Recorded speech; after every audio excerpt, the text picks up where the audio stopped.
आनंद।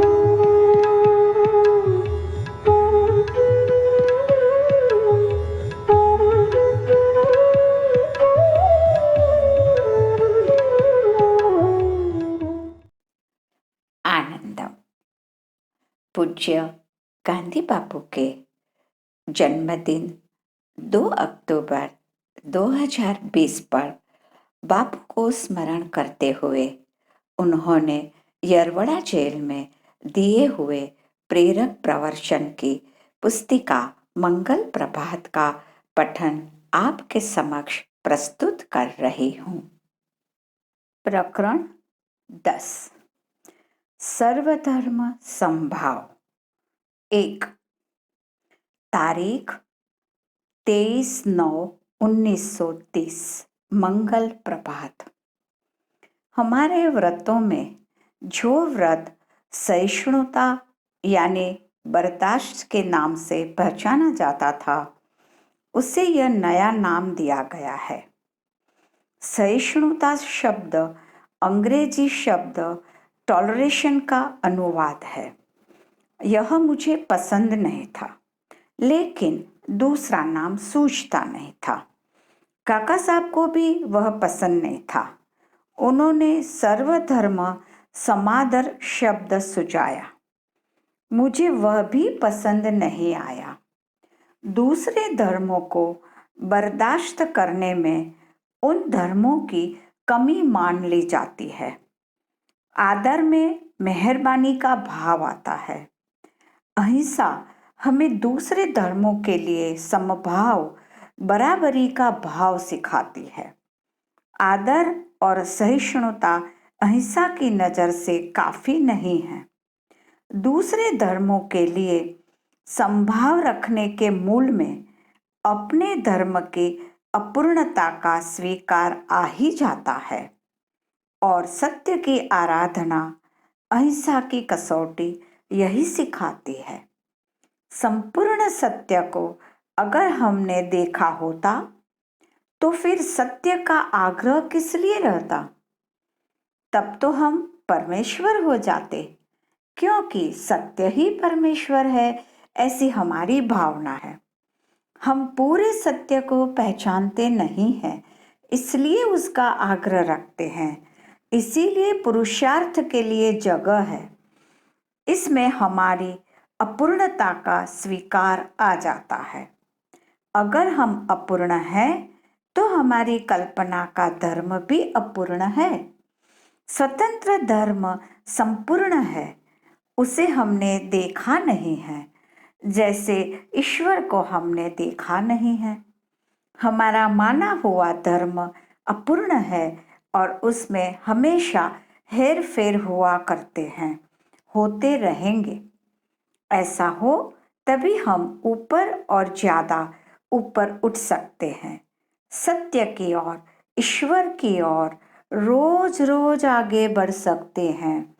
और अगर आदमी के माने हुए सब धर्मों को हम अपूर्ण माने तो फिर किसी को ऊंचा या नीचा मानने की बात ही नहीं रहती। सब धर्म सच्चे हैं, लेकिन सब अपूर्ण है, इसलिए उनमें दोष हो सकते हैं। संभव होने पर भी हम उनमें सब धर्मों में दोष देख सकते हैं। अपने धर्म में भी हम दोष देखें। इन दोषों के कारण उसे अपने धर्म को हम छोड़ न दें, लेकिन उसके दोषों को मिटाएं।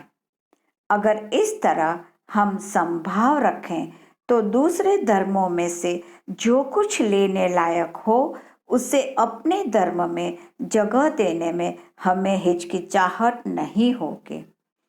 इतना ही नहीं, बल्कि ऐसा करना हमारा फर्ज हो जाएगा। सब धर्म ईश्वर के दिए हुए हैं, लेकिन वे मनुष्य की कल्पना के धर्म हैं और मनुष्य उनका प्रचार करता है, इसलिए वे अपूर्ण है। ईश्वर का दिया हुआ धर्म पहुंच के परे अगम्य है।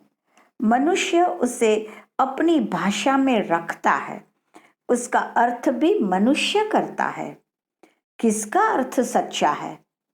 सब अपनी अपनी दृष्टि से जब तक उस दृष्टि के मुताबिक चलते हैं तब तक सच्चे हैं, लेकिन सबका गलत होना भी नामुमकिन नहीं। इसीलिए हम सब धर्मों की ओर समभाव रखें। इससे अपने धर्म के लिए हम में उदासीनता नहीं आती, लेकिन अपने धर्म के लिए हमारा जो प्रेम है वह अंधा न होकर ज्ञान वाला, ज्ञानमय बनता है और इसलिए वह ज़्यादा सात्विक, ज़्यादा निर्मल बनता है। सब धर्मों की ओर समभाव हो तभी हमारे दिव्य चक्षु खुलेंगे। धर्मांधता में और दिव्य दर्शन में उत्तर दक्षिण का अंतर है। धर्म का ज्ञान होने पर अड़चनें दूर होती हैं और समभाव पैदा होता है। यह समभाव मन में बढ़ाकर हम अपने धर्म को ज़्यादा पहचानेंगे। यहाँ धर्म अधर्म का भेद नहीं मिटता। यहाँ तो जिन धर्मों पर मोहर लगी हुई हम जानते हैं उनकी बात है। इन सब धर्मों में मूल सिद्धांत, बुनियादी उसूल तो एक ही है। इन सब धर्मों में संत स्त्री पुरुष हो गए हैं, आज भी मौजूद हैं। इसलिए धर्मों के लिए समभाव में और धर्मियों मनुष्यों के लिए समभाव में कुछ फर्क है। सारे मनुष्यों के लिए, दुष्ट और श्रेष्ठ के लिए, धर्मी और अधर्मी के लिए समभाव की जरूरत है, लेकिन अधर्म के लिए कभी नहीं। तब सवाल ये उठता है कि बहुत से धर्म किस लिए? धर्म बहुत से हैं, यह हम जानते हैं। आत्मा एक है, लेकिन मनुष्य देह अनगिनत है। देहों का यह अनगिनतपन टाले नहीं टलता। फिर भी आत्मा की एकता को हम पहचान सकते हैं। धर्म का मूल एक है, जैसे पेड़ का एक है, लेकिन उसके पत्ते अनगिनत हैं। धन्यवाद।